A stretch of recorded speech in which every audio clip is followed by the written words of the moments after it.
Om Shanti, everyone.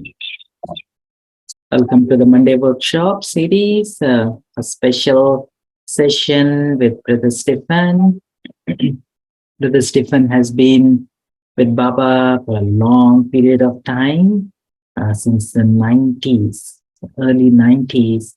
And one of the speciality of Brother Stephen is he lived in Madhuban for more than a decade or almost like 13 years.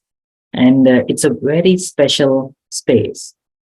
And one of the main things that we want to focus on these sessions, which we generally don't get in other sessions, is we get to hear the personal experiences.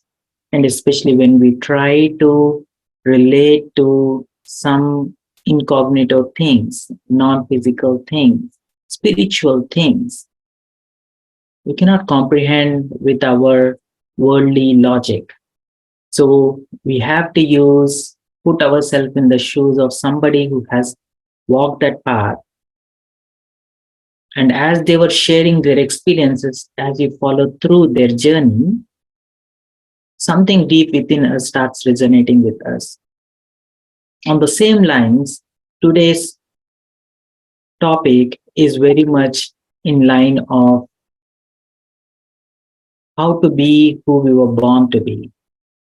Like most of you might be doing this 5 forms drill. One of the main forms, one of the important forms of all of this is Brahmin birth. This Brahmin birth is when the major transformation happens, where we get to transform into deities, we get to invoke our divinity. This is the time we get to have our deepest memories with Baba, with God himself, which helps us to sustain for the rest of the Kalpa.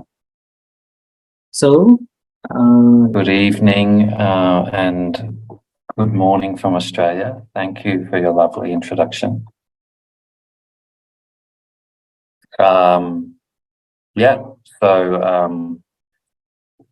My name is Brother Stephen. I'm coming in from the Lura Retreat Centre here in the Blue Mountains in Australia.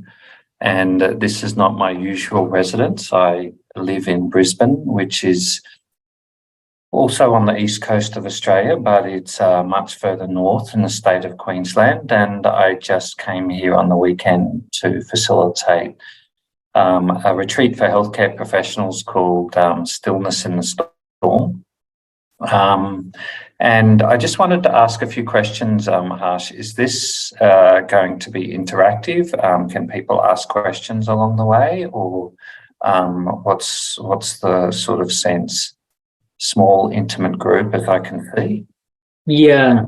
So actually, I mean, anyone, if you feel like unmuting and asking any questions, feel free to leave your questions in the chat. And then whenever you have a question, raise your hand so we can unmute so you can join us. So most of the participants here are BKs, and they're very well comfortable with all the BK concepts and experiences. It's more of a refresher of all these sweet Madhuban experiences. Feel free to share. And thank you. Yeah. It's so lovely to be with you all, and thank you so much for creating this space to everybody there in San Francisco, Anabuti, wherever this is being recorded. And what Harsha has asked me to do in terms of breaking it up into 3 chunks, and so it was really great to reflect back on my BK life, which is standing at 29 years so far. So I'm going to be breaking it up into my first 12 years, and then also the next 13 years that I spent living in Madhuban, and the last 4 years since I've been back here in Australia. And they've all got a distinct and different flavour. And so it's been really nice to reflect back over my journey and my background and entry into the knowledge happened back in 1994. And it was a time in my life when I was undergoing quite a bit of stress. In that particular year, my father was diagnosed with cancer of the pancreas and passed away within a very short period of time of about 3 months. My mother's mother passed away a couple of months before my father. One of my good friends who I played football with died of a massive heart attack at the age of 28, and my father's brother was diagnosed with cancer just weeks after my father passed away, and he also passed away, and this was all within a 12-month period of time. So it's quite a significant period of upheaval and change within my life that had me really deeply reflecting. And I remember in the last couple of months that I spent with my father, and we lived quite some distance away, so I would come and spend time with him and then go back to my hometown or where I was living and working at the time. And he was raised as a Roman Catholic, lived a Roman Catholic-ish life, followed all the rules, so to speak. And so when he was faced with his mortality, he was really searching. It was a shock to him to be in this illness in such a young age. And so I think he passed away 58, and so that's just 2 years older than I am now. And so he started exploring his mortality, and he explored meditation, and he was exploring meditation with a Buddhist monk who lived locally near my father. And so when I went and visited my father, we went to an audience with this Buddhist monk, and there was about 60 other people. And I can't say that was my first experience of meditation, but it was probably one of my most memorable. And that was when I realised that there was 60 people meditating together, and it was a very profound experience. I felt extremely light. I felt a lot of my troubles just disappearing, and the atmosphere in the room was really powerful. And so my father and I continued to explore meditation, and we bought books, and we bought books of an Australian veterinary surgeon, a vet a person who works on animals, who had cancer, and he lost his leg, and he wrote books, and he put out meditation commentaries, and so we were following him and listening to his commentaries. And after my father passed away, I was getting up every morning, and I was listening to these commentaries. I was getting up at 5 a.m. and I was meditating, and there's a bit of a significance. There's a circle that comes around back to this fellow, and his name was Dr. Ian Gawler. And the magic behind that was that Dr. Ian Gawler established a centre in the Yarra Valley in Melbourne, and he has given that centre to the BKs. And I've met him several times, but at that stage he wasn't a contact of the BKs, and that has come in the last 15 or so years. And I've met him a couple of times and told him of this story, and how that moment when I finally met him and told him the story of my father and how he brought me into meditation was a very magical experience. But he has given his retreat centre to the Brahma Kumaris in the Yarra Valley, and it is one of the most beautiful places you could imagine. And here in the Blue Mountains, the retreat centre that Baba has here is next level in terms of vibrations. It's a high, it's about 1,100 metres above sea level. It has the extremes of extreme cold and extreme heat, but it's a beautiful place. And so back to that early morning meditations, and I was getting up, and I was meditating, and then, but I found that I was falling asleep whilst I was meditating, getting drowsy, and I thought, this isn't meditation, this is sleep.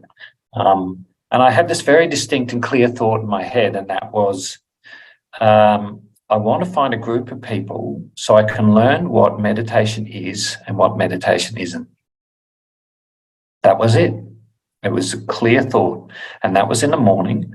And in that evening, I was at a shopping centre, and I ran into a friend, and she had just finished the Raja Yoga course. She knew what was going on in my life. She knew what was happening. She knew the stress I was under. And she said, Stephen, I think that you'll really get a lot of benefit out of this course. I went home, rang them up, booked in. I think I might have started the next night. And that's how I was introduced to Raja Yoga. And that friend, I've seen her once since. So she played her part to bring me to Baba. And so when I started I had three aims when I started meditation. And those three aims were, I wanted to improve the quality of my relationships. They were starting to go a bit pear-shaped. I was getting angry, irritated, easily frustrated. And when I was with my mum and my sister had a 6-week-old baby in the last days of my father's life, we were all staying at home. And at that time, I was working about 60 hours a week. I was playing rugby, which is a football game, and I was training 3 to 4 nights a week, playing on weekends, and I was also a very active surfer. So I was really pushing myself to the limits, and I was suffering a lot of immuno-related medical conditions. I got rubella, and that was a compromise of my immune system. I had gastroesophageal reflux, and a range of other things that were stress-related. And they just said to me, and they looked at me, Stephen, if you don't change your life, you're going to end up like your father. And that was a real wake-up call for me. And so I wanted to, one, improve the quality of my relationships. I wanted to improve my health. And I could see that my health condition was related to my stress levels. I was a young man, and I knew that this was not sustainable. So I had that awareness. And the third aim was peace. I wanted to be more peaceful. And notice in all of those threes, there's no mention of the word God. And I wasn't overtly looking for God. I was just looking for those three things. I was always open to the presence of a being with energy and knowledge greater than myself. But I wasn't going around using, I miss God, I want God, I want to find God. That wasn't my gig. And so that was my entry into the BKs. I started the course. Currently, according to the BKs at the time, I started going to Merley straight away, but I can't remember. And started going to retreats, and that was going to those retreats and being exposed to BKs had been meditating for a while, and hearing their stories was really an integral part of what I was doing. But there was one thing when I was reflecting back that was really powerful, and the sister at the centre at the time, she said, the importance of karma yoga in helping you settle your accounts so that you can start to absorb the knowledge. So I threw myself into karma yoga, gardening, cleaning, anything that I could do, and eventually I started to do courses and a range of things. So I felt like that karma yoga was quite a crucial part in me getting blessings and getting power whilst my intellect was coming to terms with all of the knowledge. that was coming my way. And I was married at that time, and I hadn't been married for that long. And my partner wasn't so much interested in the knowledge, but she knew that I was changing, and she liked that change. And so shortly after, when I took the knowledge, in the middle of 1995, it's a bit of a chronological story here, but we took secondment to the UK, where I worked at a hospital in Manchester, and my wife and I at the time, we swapped jobs and house with somebody there, and they came and lived in our house in Australia, our car, and we used their car. And so it was in the UK, and at that stage I was reading the Melly every day, and but we were quite a distance from the BK Centre, and after about 3 months, I wasn't going to the BK Centre, I was just reading the Melly in the morning. And I started to get angry again, started to get irritated, started to get short-tempered. And my wife said, "We're not having that in this house again. It's not coming back into this house, and you go and find that BK Centre and you go and do what you've got to do, but we're not having that in this house." And so that's when I was in the UK, I really started to get really powerful experiences. I remember when I was at the Manchester Centre, they just accepted me, and that was so powerful. I remember even, I would pick up my wife late at night from a nightclub, and then I would go home and I'd still be in my jeans and shirt, and then I'd turn up to Merley the next day without even changing. And the intellect is still a bit locked, but they never said a thing to me. They just kept giving me love, just making sure I had Tolly to take home, making sure I had some breakfast on a Sunday morning, etc. And that really was a tonic.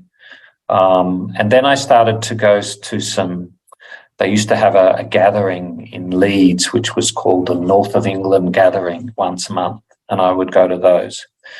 And I remember one particular time when there was about 60 of us and we were meditating, and it was probably the first really powerful experience that I had, and I was really filled with light and filled with love. It was quite a profound experience. And I went home and I was sitting at the breakfast table, and I had some cornflakes, and I was just eating the cornflakes, and my wife walked in, and I was literally just weeping into my cornflakes. And she said, "What happened?" And I said, "I don't know." And I said, "But I feel so happy. I feel like the happiest I've ever felt in my life." And it was such a melting experience that the tears were literally just pouring down my eyes. And that was a sort of those accumulation of those experiences was what was giving me the power to start slowly following the disciplines, slowly became vegetarian, slowly gave up alcohol and all of the things that follow that. And so it was a real combination of things. I think right from the very beginning in my early days, I was a churner, and I loved to get into the knowledge and think about it and use it to draw out experiences in my meditation. And so, that was one of my specialities, and probably still is my speciality today, is drawing the dots and loving to find new points of knowledge and exploring on that. So that's sort of a bit of that's really just the first couple of years, but I within about a couple of years, my wife and I are separated. She decided that I was a fantastic husband and a fantastic housekeeper, because I just did everything in the house. And I remember her saying to me one day, she gave me this big hug. She came home from work and she was really stressed, and she just gave me this big hug and she said to me, "Stephen, if you pull this off, you're going to be a champion." And what she meant was, I was a drinker, I was a party man, I was a hard party man, and a whole heap of things. And I'd gone vegetarian, I'd given up alcohol, and she just thought that that was pretty big time. So that was interesting. And so we parted our ways amicably. She wanted more than just a housekeeping husband. And so, but still it wasn't easy. And I went through grief, and grief hits us in so many different ways, particularly when you've been with somebody for a fair period of time. And I was still very much in my early days of being a BK. So, just holding close to Bubba and holding close to the BK family, and just throwing myself into service, because at that stage we were just starting to purchase retreat centres. And so I was involved with this retreat centre where I am right now, and Lure in the Blue Mountains, from the very beginning. I took off 6 weeks long service leave and just came up here and helped with all of the setup. Our retreat centre in Wilton, same thing. I would just do gardening, I'd do cooking, I'd do cleaning, I'd do painting.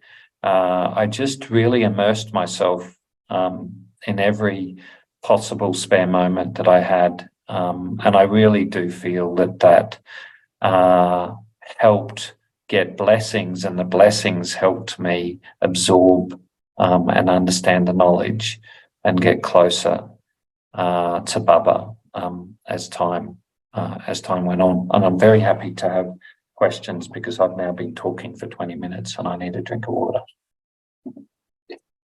Thank you. If anyone have any questions, you can feel free to unmute yourself. So Brother Stephen, if you can comment around, so especially, of course, coming from the age where materialism is occupied, being a sports person, being a hard Party boy. Party boy, right? So a big shift, right? Like coming from surfing and rugby and all that stuff, which is very. I didn't give up surfing. Oh, good for you. Good for you. So you still surf in Bondi Beach?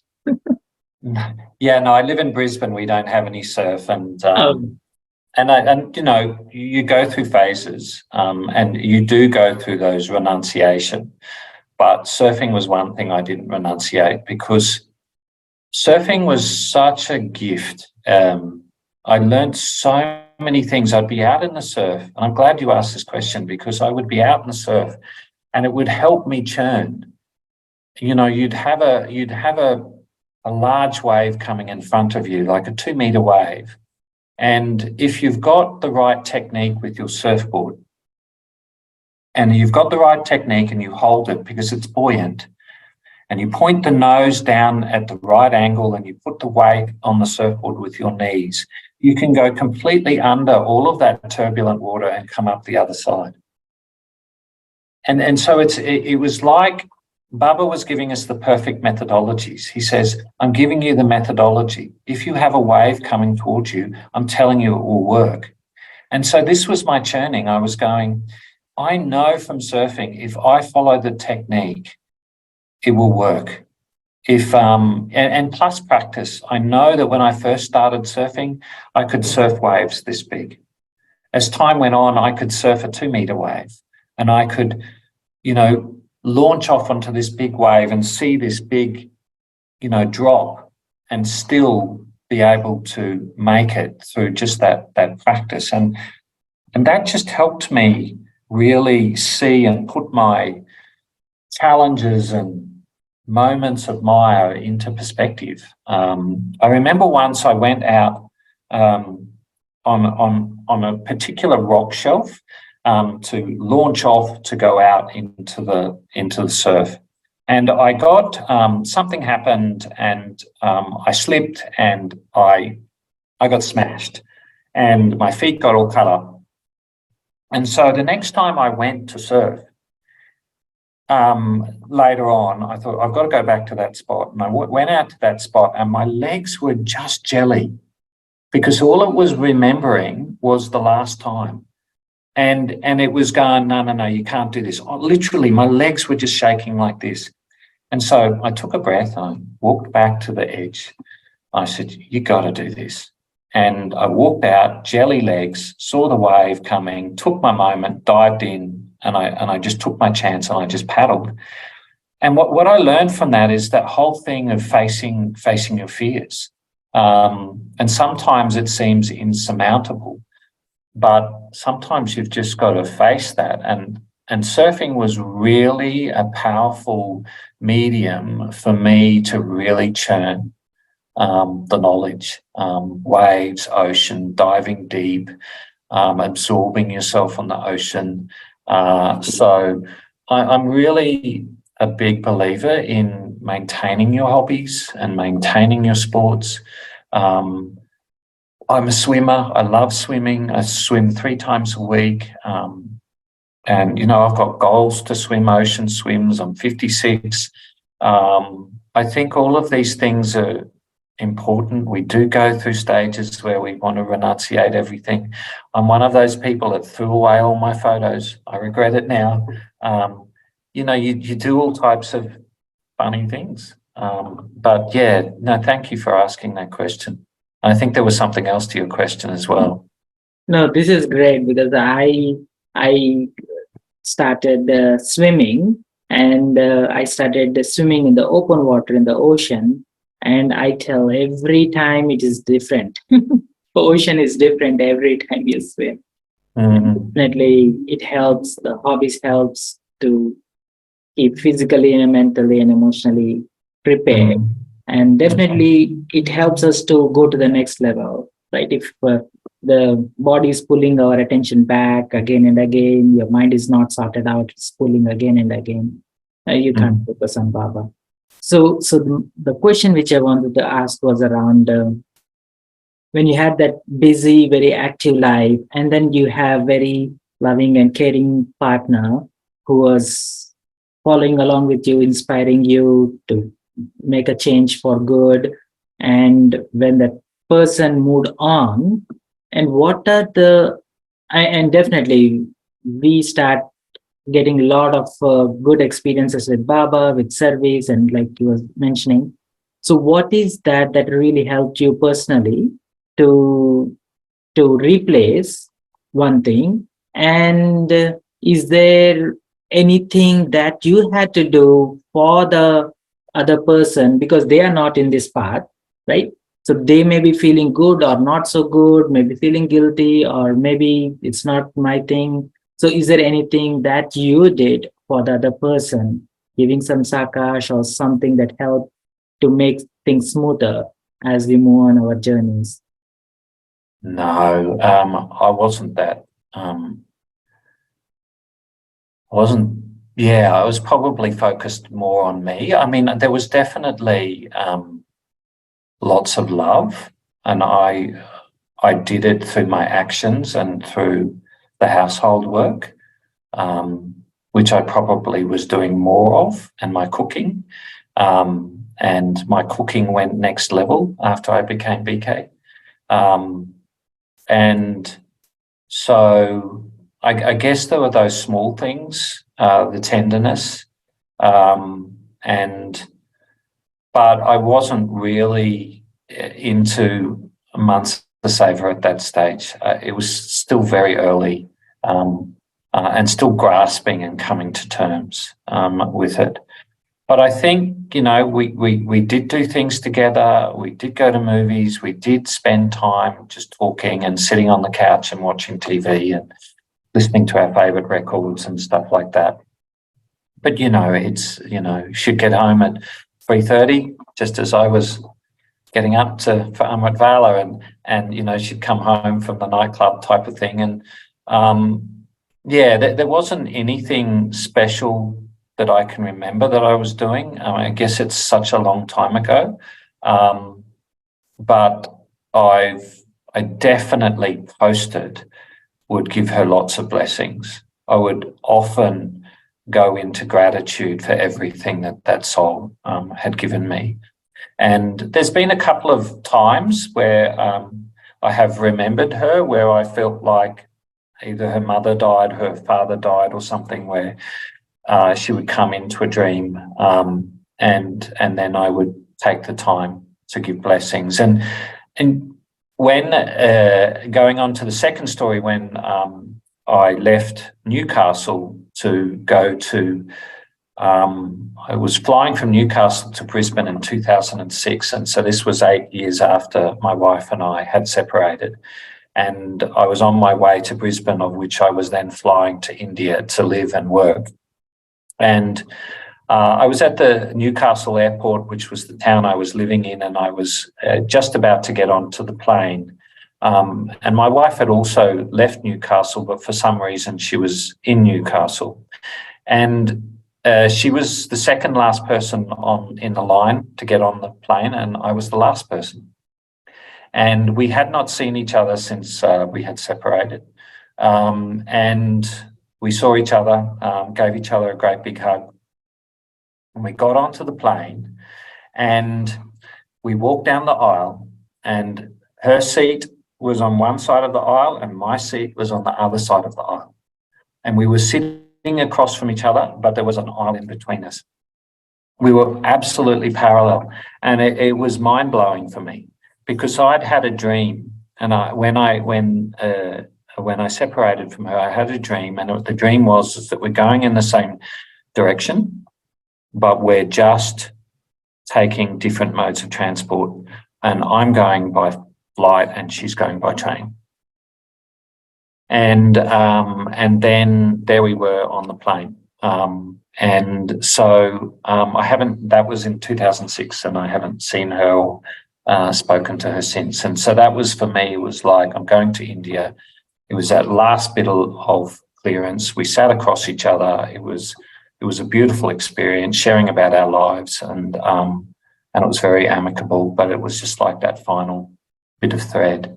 And one other thing that happened when the first time I went to Madhuban, I was still married. And when I came home, she was expecting me on the Saturday, and I came home on the Sunday. For some reason, it got mixed up. And she greeted me at the door, and she was absolutely in tears, and she said, "I thought you were never coming home." And because I'd mixed up the days, she thought, "I thought you'd left me." So when I went to Madhuban the second time, I was wearing the ring on the other finger, and I was just sitting in Gyan Sarovar, and I just put Baba's ring onto my wedding finger. I was just sitting in meditation, and somehow I just inspired, and I took off Baba's ring and I just put it on my wedding finger. And then, boom, I was absolutely melted by Baba. It was Baba's inspiration. Put your ring on that finger. So I did. And I was melted, and I was weeping, and I was just, everything was just pouring out. It was just such a moment of love and saying, "You're my husband." And so, look, I think that the soul received a lot of blessings, because separating enabled me to do so much service in Brisbane and in Australia, and so much service in India. So I feel that she's received some of that. And regularly, every now and then, I'll just bring the point of light and give blessings and gratitude for everything that I received from her. And I think that that's important, that we may not do all of the right things at the time of separation, but we can definitely do the right things afterwards.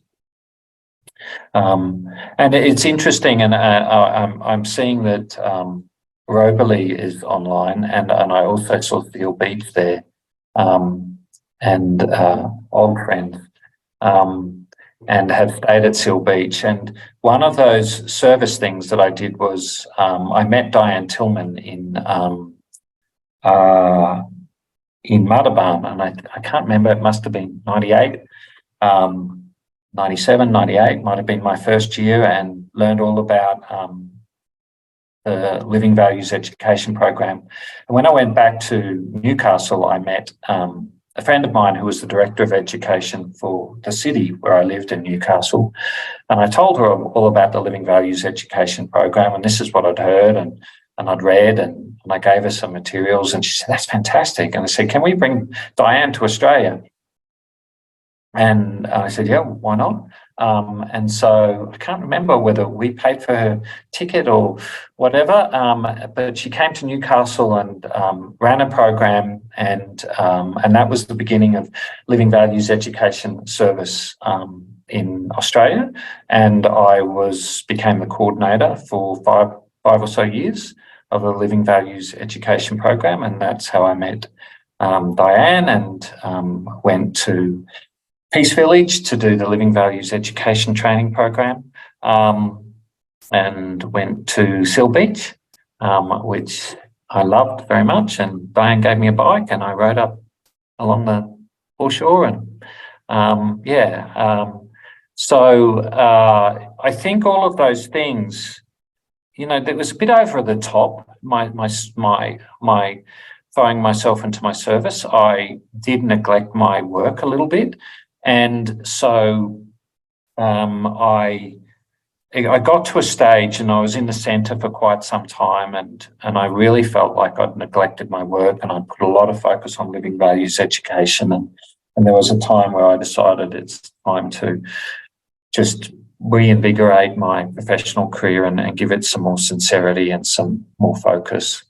And so I'd been in the centre for a time, so I decided to move out of the centre, purchased my own place. I got a new job, totally reinvigorated my professional skills, and worked with this organisation, and really enjoyed my work, and realised that work is an important part of my growth and development, and has been ever since. So I'm conscious that you wanted to throw in some meditation and some traffic control into this, and we've been going for 45 minutes. Yeah, that would be. And what I thought, one, I'd just love to, if has everybody got access to the chat? Can everybody use the chat, or has that been disabled? So which one? Camera? Chat. Chat, yes, yeah. Okay. So what's one thing that's resonating with you? One quality or one part of the story that's resonating with you so far? I'd just be interested to know. I'd love to know where you're coming in from. If you're all coming in from San Francisco, or LA, or wherever it is, just be nice to have a bit of interaction. And whilst you're doing that, we'll just have a little meditation commentary, and we'll just focus on giving blessings to people that are in our past. We may have had separations that may have not worked so well, or people that we've become alienated from. And I'll just do a meditation commentary about giving blessings to those people in our lives. Is that okay, Harsha? All right.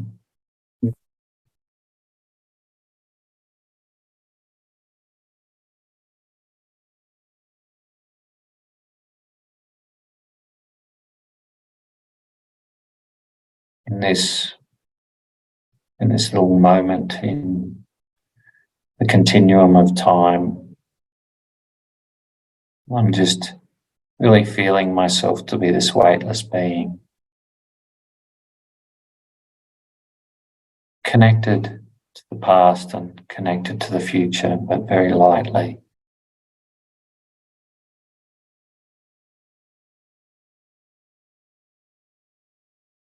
just feel this as a point of light, and my light is extending into the past, into the future, into the present. I've played many parts. My absorption of the knowledge has been at different levels and at different times. And sometimes it's worked for me, and sometimes I haven't been the best version of myself. But I'm just having a great deal of love for that version. A great deal of acceptance for that person.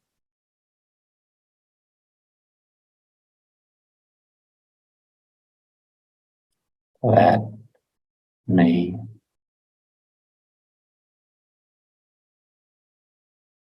And just feeling my love just radiating out to all those souls that I was connected to in that state of mind. And just sending them thanks and gratitude for their part in my journey.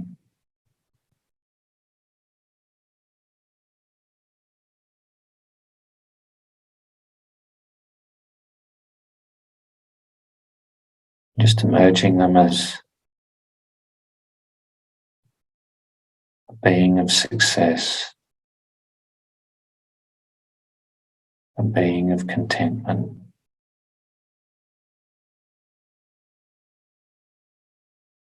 I'm just allowing my intent to travel to them and touch them deeply.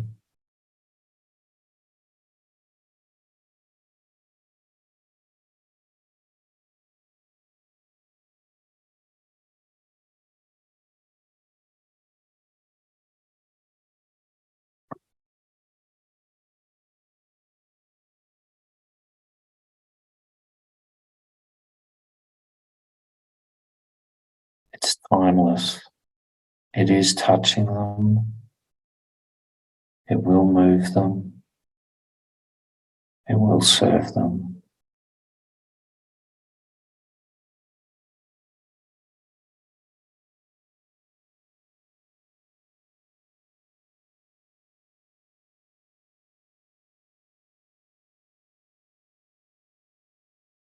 My love is just infused with Baba's power.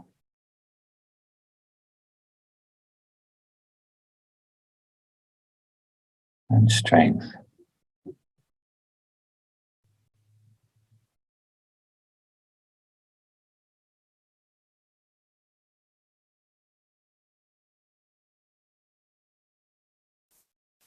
Shanti.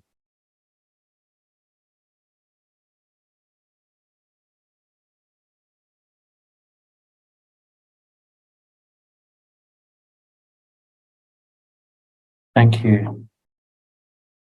Yeah, I think when I look back on my 29 years, there's various stages that you go through. At the end of 2005, beginning of 2006, I went on a 7-day silence retreat at our retreat centre in Wilton, which is the first of the retreat centres that we bought around Sydney. The first retreat centre we bought in Australia was in Baxter in Melbourne. And I was there for 7 days of silence, and it finished on New Year's Day 2006. And I was sitting down, and I had an open pad, and I was using the time just to reflect on the year that had gone by and what was going to happen in 2006. And I wrote a whole heap of things that came out for me, and then I just closed the book and just sat and meditated. And in that meditation, a very clear, strong signal came. And the signal was, in 2006, you were going to leave your job and you're going to work outside of Australia. Boom. It was just boom. And I went, I love my job. I really love my job. I really loved it. And it was everything. It just made me feel complete. And I was using all of my skills.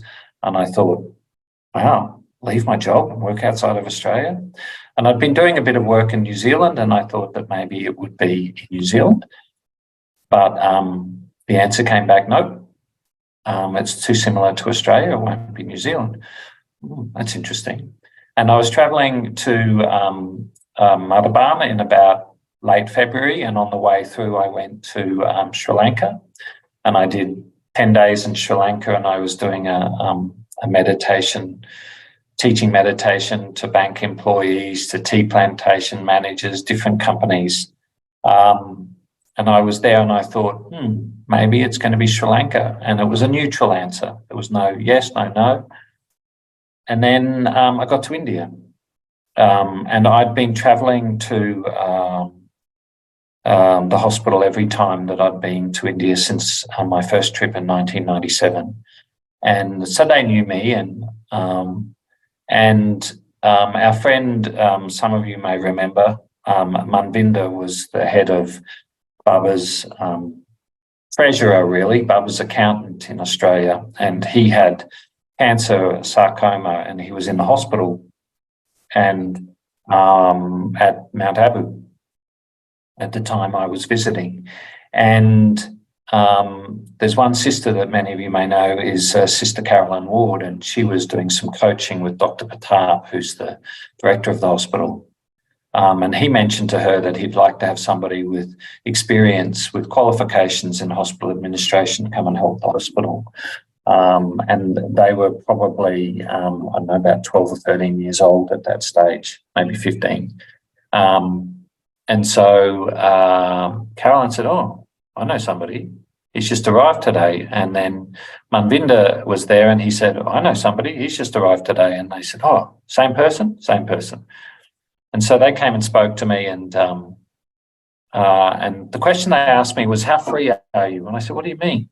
They said, how free are you with respect to your job and leaving your job and working somewhere else? And I went, and thoughts about me leaving my job in 2006 came to me. And I said, well, this is what happened on 1st of January. And I told them, and they all looked at me.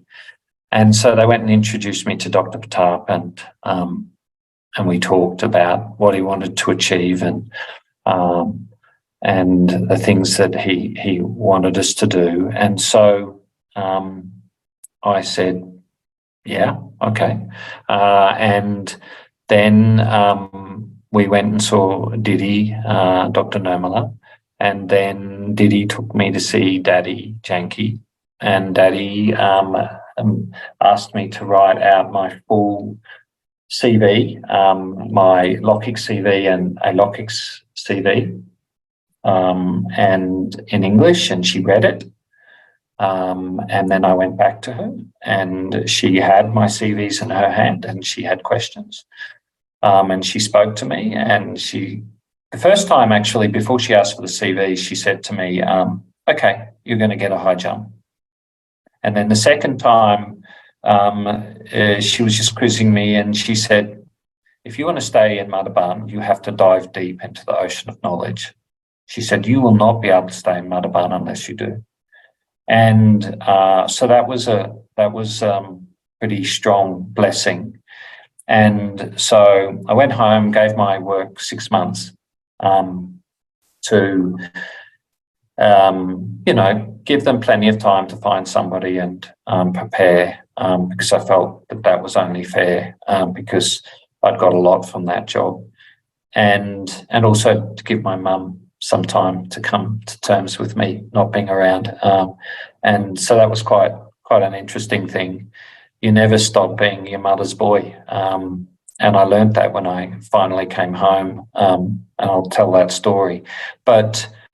So I went and lived in Madhuban, and Daddy was there keeping a close eye on me. She was spending a lot of time there because Daddy, Kumaka, was in her last 8 months of her life, And so from 2007, she was there regularly.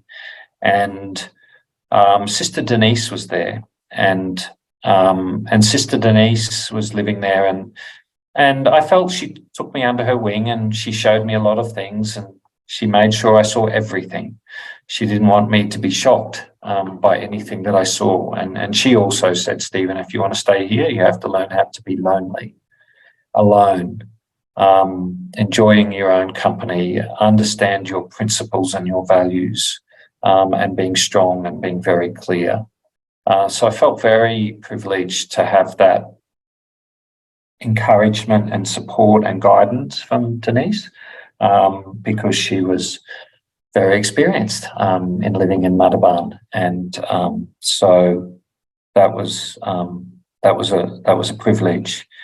And you know, I've got a trillion stories to tell about my time in Madhuban, and I also had other people, you know, who said to me, one of the surrendered BK sister's father, he said, if in Madhuban there's lots of flotsam and jetsam. You know, it's like on the top, there's flotsam and jetsam, but in the deep part of the ocean, there's jewels. But you have to be deep to receive the jewels and see the jewels. And I took that advice to heart. And so I worked at the hospital for 13 years. I spent some time at the trauma centre, for those of you who have been to Madhuban, which is at the base of the hospital, base of the mountain. I spent 18 months there, and I saw many of the daddies in their final days. I saw Daddy Shantamani. I think Shantamani Daddy was a cousin of Mama, and she was the most. She had the clearest drishti, very powerful. And I remember walking into her ward once towards the end of her time, and there was about 6 people around the bed, and they were moving her around, and they were prodding and pushing her, and you know, inserting something. And as soon as I walked in the room, she just locked eyes on me. She just completely locked eyes on me and melted me to the bone. And you know, she was in, you know, physical pain, but you could not see it on her face. And the drishti and the love that I got through that, you know, just such compassionate, loving, affectionate drishti, is heart melting. And I had that many times. I remember Lachu Daddies who looked after Brahma Baba, was Brahma Baba's personal secretary, did all of the Borg, and her decline was really quite rapid. And I remember walking into her room, and I've hardly ever had a conversation. She knew who I was, I knew who she was, and we'd see each other in the courtyard. And I walked into her room in the hospital. I just walked in, and she just put out her hand, and she just held my hand, and she held my hand like for an eternity. And I wasn't expecting it, and she just held my hand and just gave me drishti. And it was really powerful, very deep, very loving. I felt like there was transferring going on, and within days, I'm talking 7-8 days, she was gone. Her decline was just so rapid, and you know, that was a special moment that I'll never forget. When Daddy Kumaka left the body, there was 7 days, maybe 10 days, I can't remember, of Borg and Borg messages. And I was there for most of those because I was working in the trauma centre. And I remember one day I was sitting there and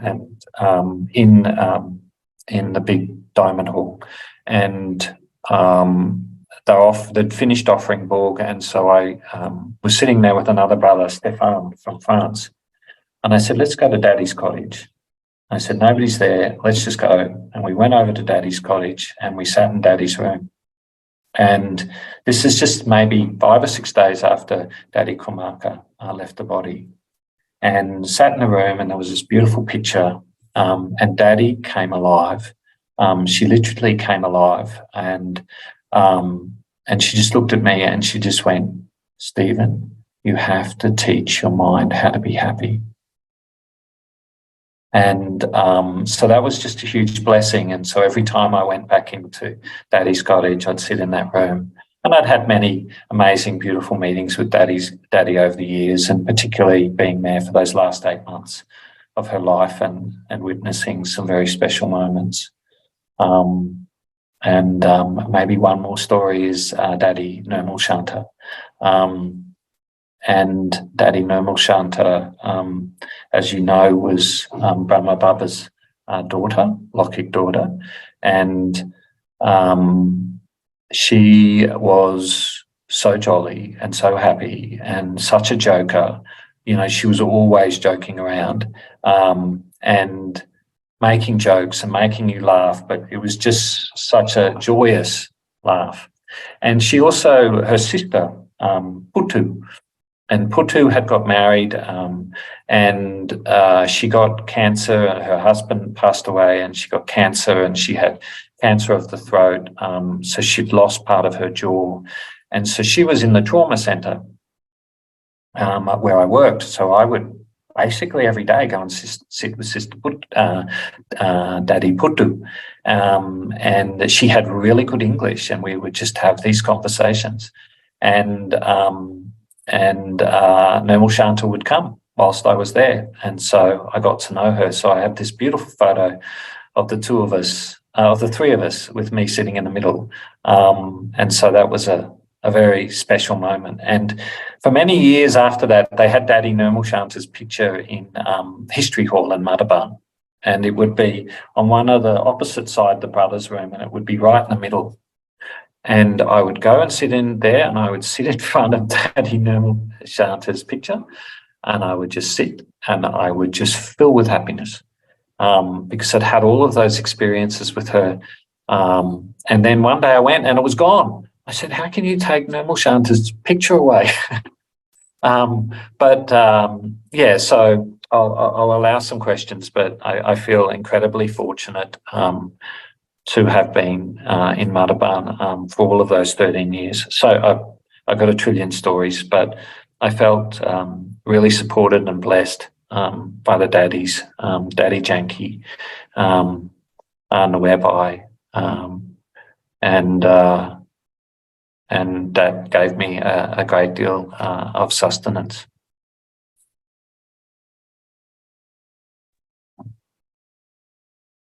Any questions? Yes. Any comments?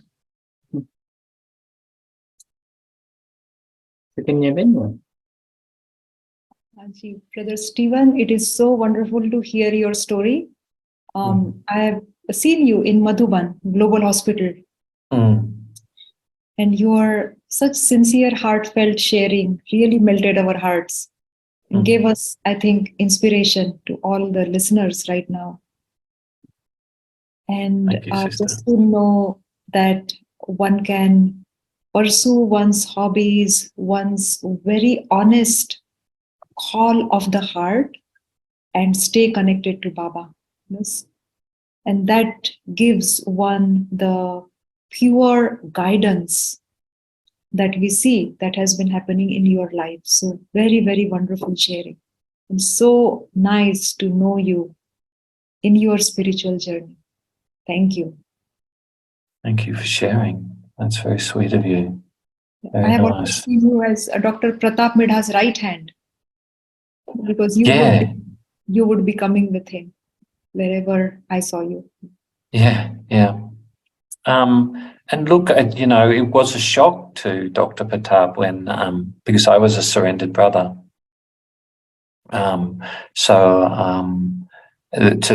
close the story, I was going back to Australia regularly during that time and sometimes not so regularly.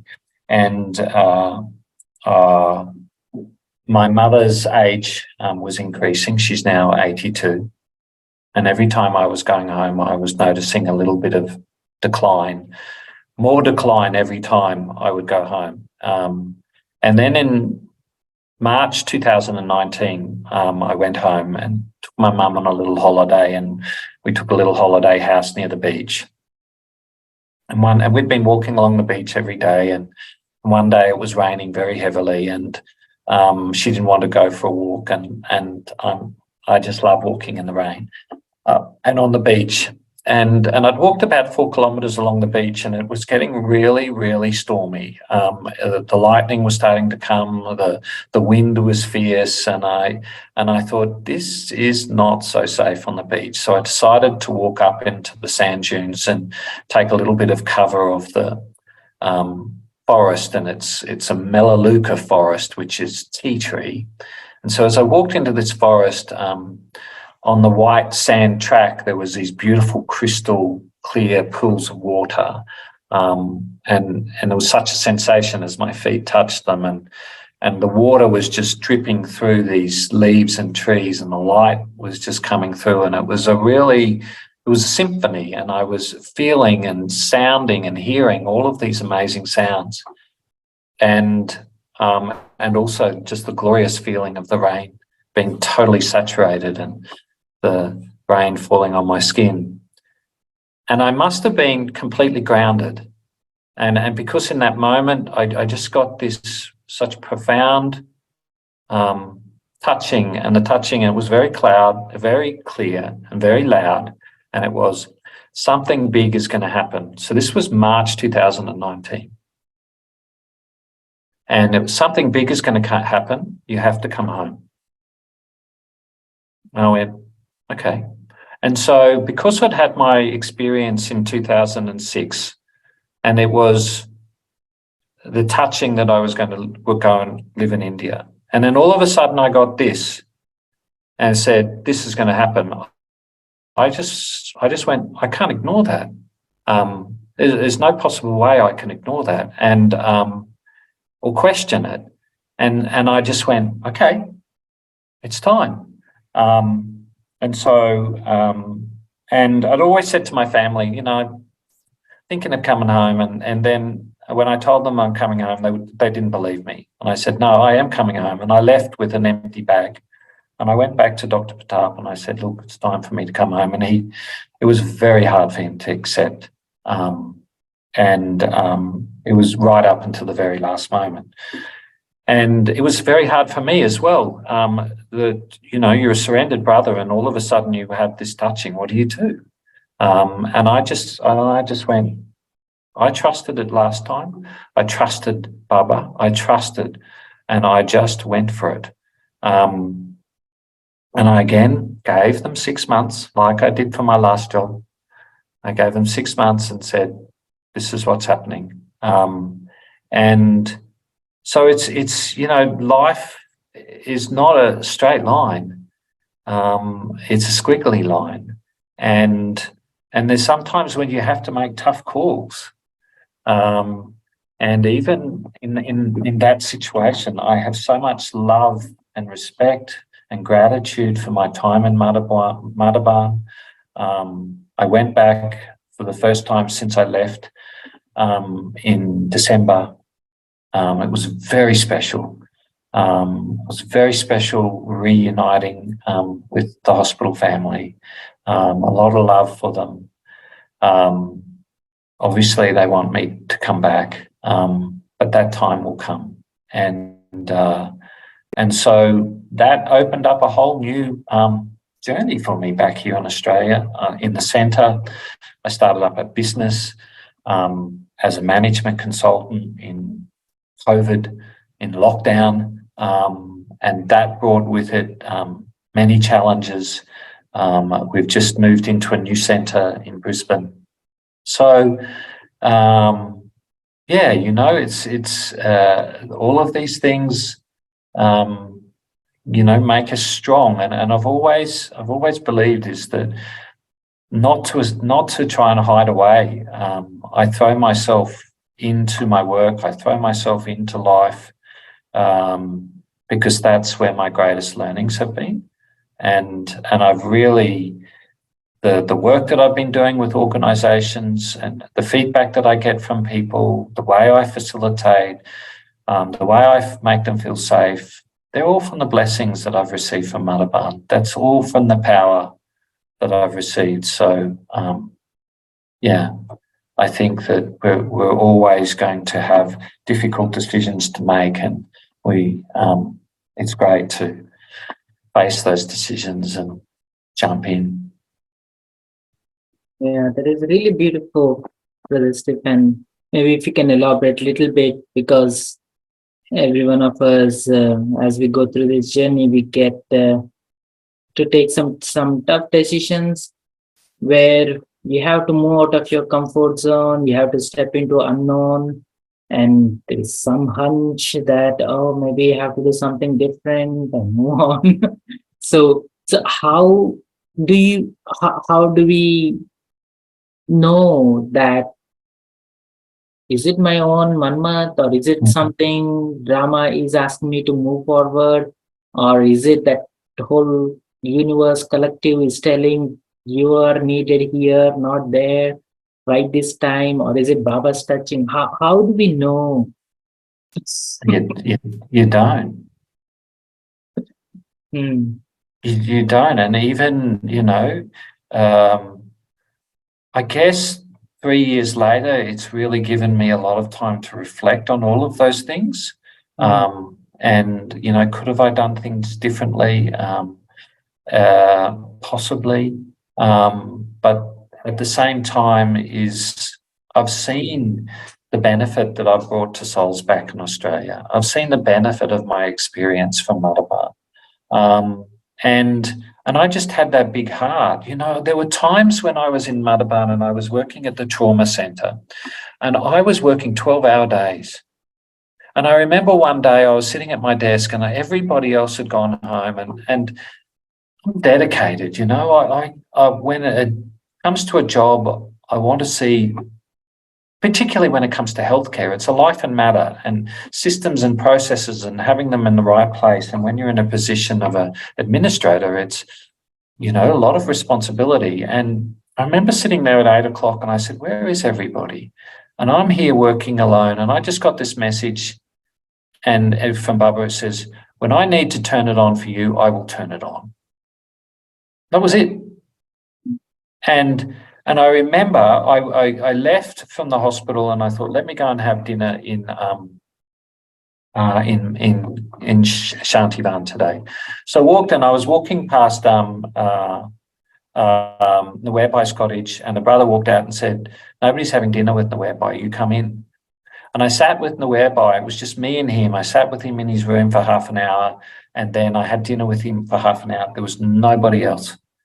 And I was just receiving so much love, so much joy. We were laughing. The Webai was being the Webai, and fun and light, and I was receiving so much. And I thought, oh wow, you're amazing, Baba. And I walked out of there, and I walked out of the front of Nuwebai's cottage, and one of the brothers from Daddy Janki's cottage saw me. He said, where are you going? I said, I'm going home. He said, no, you come over here. And he took me over to Daddy's cottage, and Daddy was in her meeting room, and she was meeting with a whole heap of senior sisters from India. And he just brought me into the room, and Daddy just saw me, brought me to the front of the room, and then started singing my praises to everybody. This brother is doing this, he's in Madhuban, and da-da-da-da, and I'm just sitting, and she's giving me all this drishti and giving me toli and giving me gifts and stuff like that. And it's like, what's that? And so from that point on, I just went, Baba's in the driving seat. And I just had to trust that Baba was in the driving seat and he knew what he was doing. And it was a tough decision, but I just had to trust. And I had so many examples where I just trusted. And it's a big world, and Baba works with me wherever I am, whether I'm in Madhuban or whether I'm in Brisbane or whether I'm in the Blue Mountains. when you surrendered, you're Baba's child. Baba will touch the hearts. So I just have to be clear and let Baba work through me. And look, it's 3 years in Brisbane and starting a business and going through with no money and no cash flow and working it up into a going concern.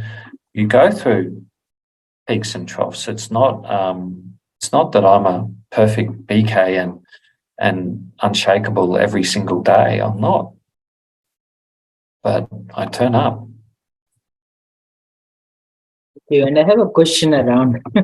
You have this unique experience which not many BKs have. Coming from a Western background, growing up in the Western world, and especially I remember meeting you in Madhuban on one of the topic around hospital and stuff. You were mentioning like processes and then systems, and then you need to have analytics to track that numbers, and then if you cannot measure, you cannot manage. And then when I was hearing like, man, this person is very much clear, process oriented, and then I was thinking, okay, Madhuban does not work that way. Madhuban, you have to work with bhavana, you have to know the people to get things moving, and the very nature of Madhuban is like God is in the driving seat. You have to trust God to have things happen, right? So I see two edges of the spectrum where having a clear process, nice structure, having that thing, and then you're put into that place where hardly things are in place and you got to get things done. You have to keep moving. It's not one day thing. You have to keep rolling, and it is a life and death question. So you cannot just say that, oh, if it is in drama, it will happen. You cannot say that there because you got to do what you got to do. So how did you manage to bring these two edges together?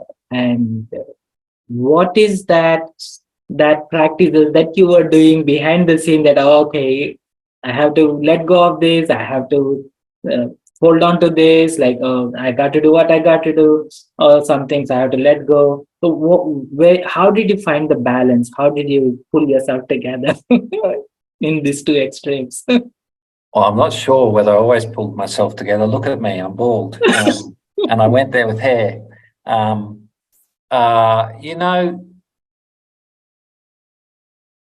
That's the discrimination power. And I think that's what people appreciated about me, was that my persistence. And I knew that standards and systems and processes would help the hospital.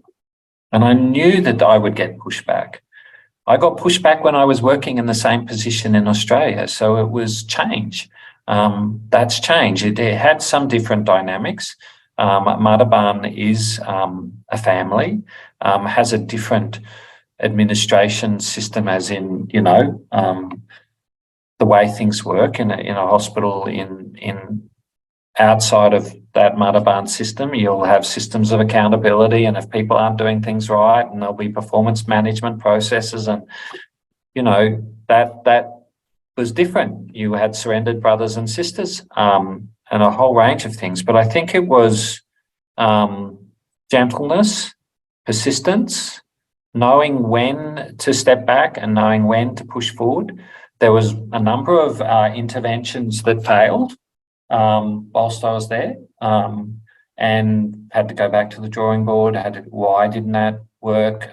What was the aspects that we didn't look at? So it wasn't without failures. But when it comes to healthcare, actually the doctors really appreciated it.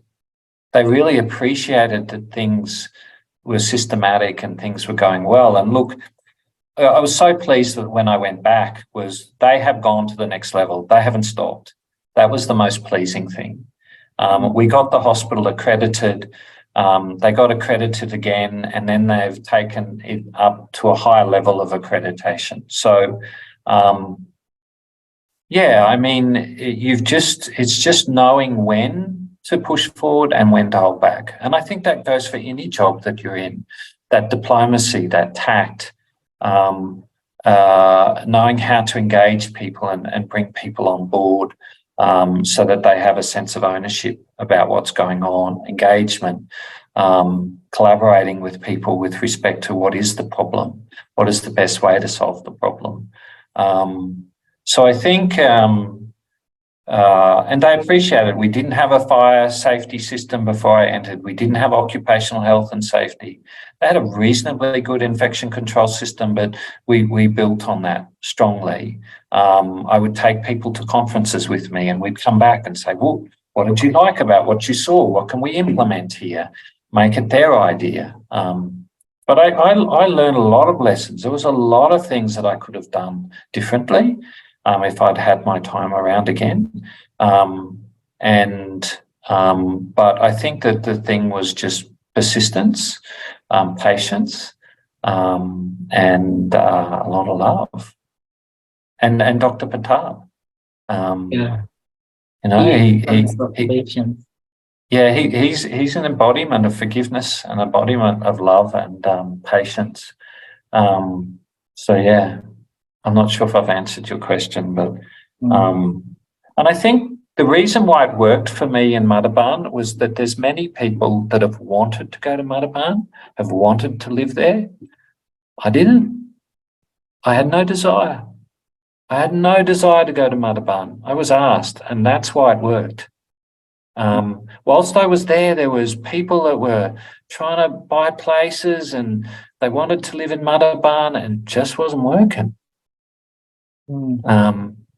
So I think that, you know, I had the blessings before I arrived. I stayed close to the seniors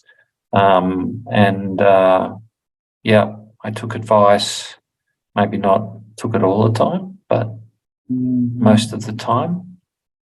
But yeah, I think, yeah, you just got to be real and be honest and also, you know, being in Madhuban, you had lots of, it wasn't so isolated because from October to April, there'd be lots of visitors, lots of friends, and people that you catch up with and meet.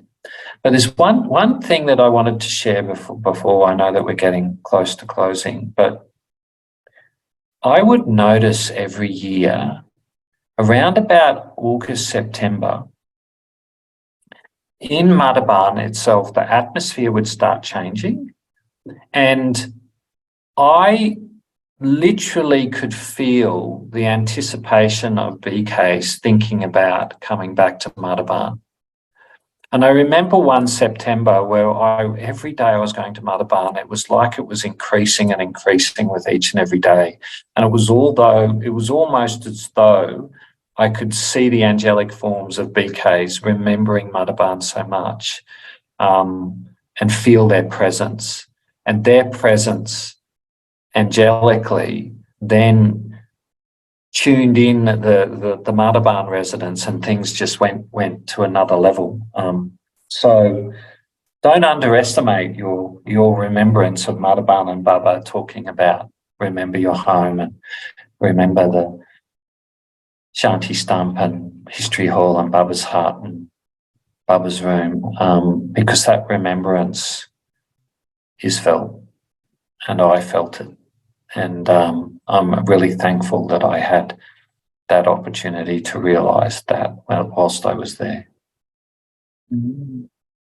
Thank you. So as you have seen BKs like double faunus coming to Madhuban years together for 13 years, year after year. So what I mean, you mentioned a little bit about that, but can you elaborate a little bit, like how has BKs transformed as an observer from Madhuban? Every year, Baba's children come and then they meet you. Have you seen any difference as a family, as a BK's family? Yeah, yes, I have. I definitely, you'd notice some individuals. Obviously, you're seeing them out of context. You're seeing them within a context where there's no stresses, there's no work, there's no centre, there's no etc. So you have to make your conclusions with those absence of those contexts present. But still, you would notice subtle changes in people. And I'm not sure if I've really thought about it that much in terms of what collective changes that I noticed. But I think that as time went on, people were getting lighter and were not so serious in Madhuban. I think that when I first went to Madhuban, it was really felt like a bit of a forced effort. But yeah, I think it's much lighter, and people often, a lot of people make their own sort of programs these days. There'll be a program made by Madhuban, but often a lot of people make their own program, or that's what I've definitely noticed is the change. Yeah, I'm not sure if I've thought that deeply about that question, Harsh. What is your biggest takeaway from Madhuban trip? Madhuban stay?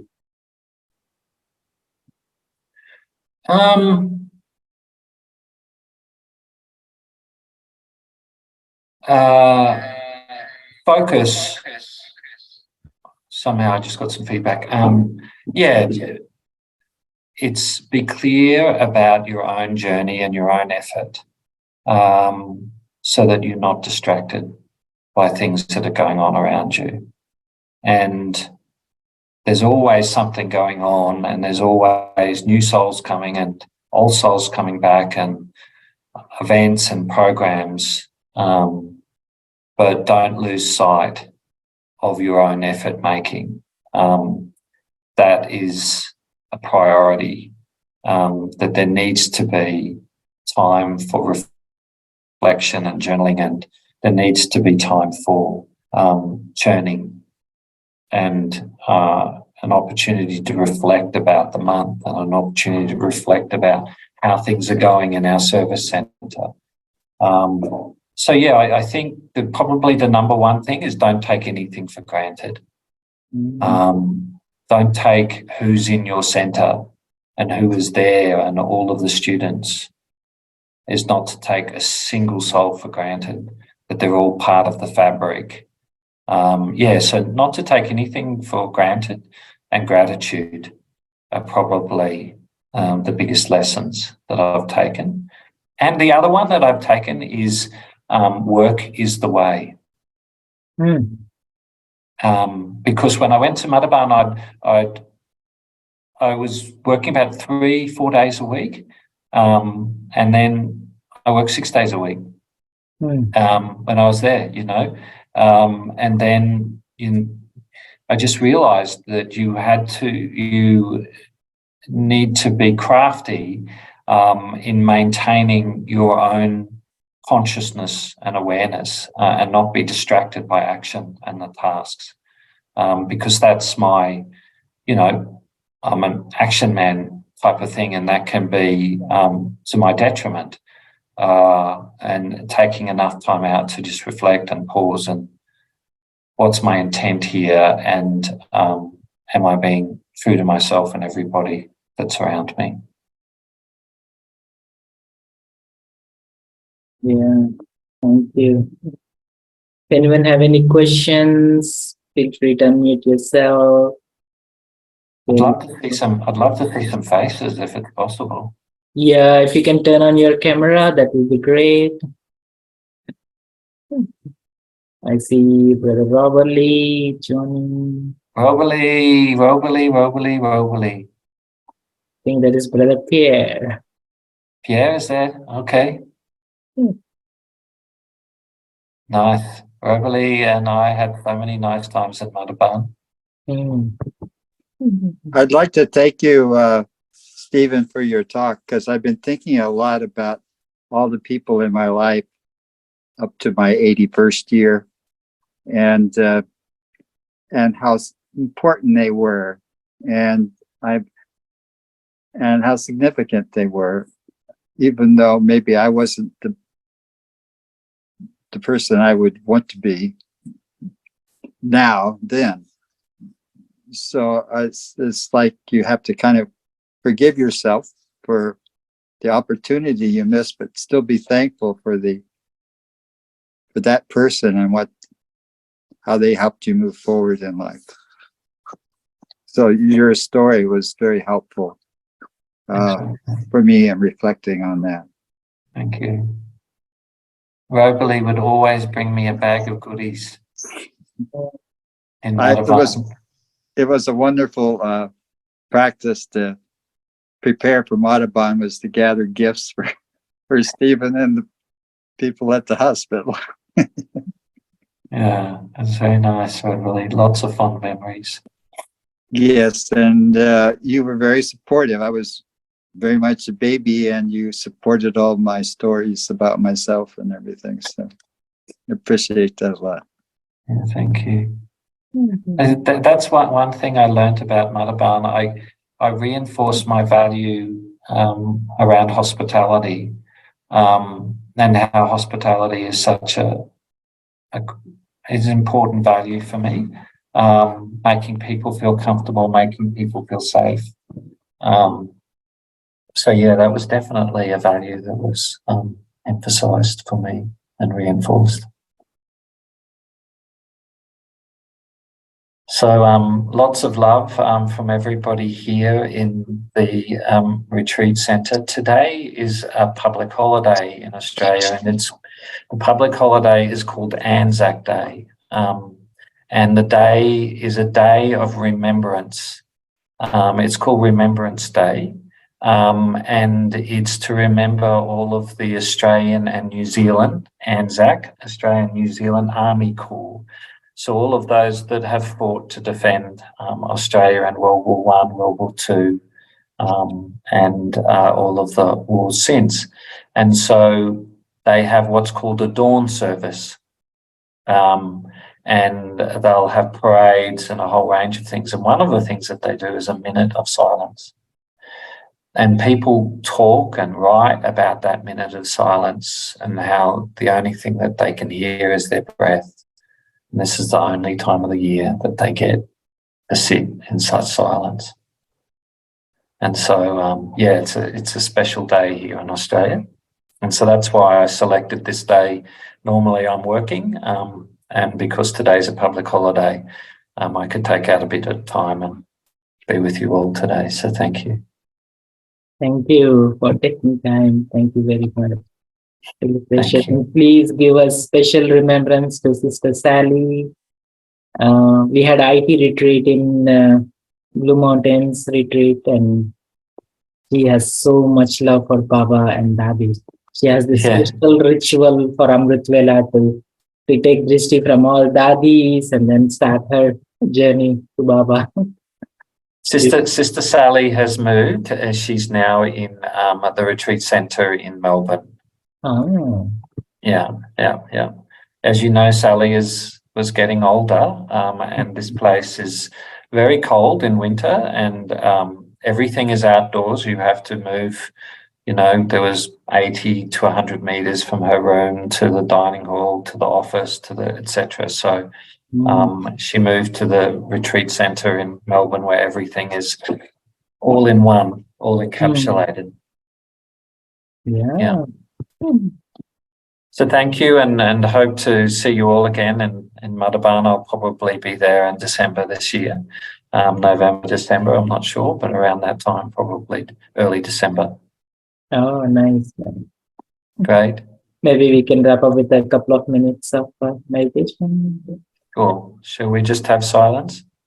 Sure.